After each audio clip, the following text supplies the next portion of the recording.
Hello friends, जय Jagannath. Welcome back to my mini blog. तो आपण मैंने केमती अच्छा आशा कर खूब भल थे। मु भी भल अच्छी। तो आम आज जाऊँ फुलवाणी व्यूल।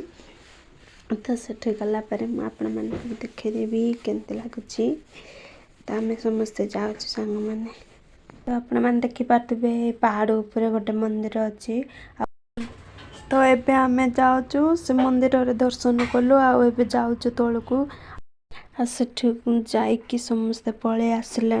आम ए जाऊँ आसुँच केते जन। आम जाऊँ तो बहुत डर भी लगुला। माने एत जंगल भितर माने रास्ता भी साइज जावाई।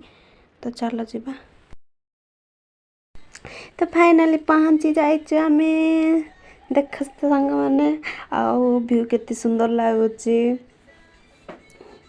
एटा हूँ फुलवाणी व्यूल। तो देखिपे। तो आपण मान को भी देखे दौची। देख केते सुंदर लगुच। सनसेट तो बहुत सुंदर लगुच यार। देख वाओ सो स्वीट। तो सांग मैंने मत तो आपण मैंने जानी नथिबे कारण मु एबे न्यू रे ब्लॉग बनाउची। तो मते भी अन्य यूट्यूबर मान को पर सपोर्ट करंतु।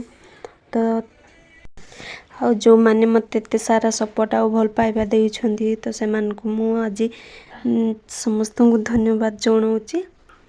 तो थैंक यू सो मच सांग मैंने। आउ एमती ही मते सपोर्ट करू थांतु। तो आज पाए मोर होची।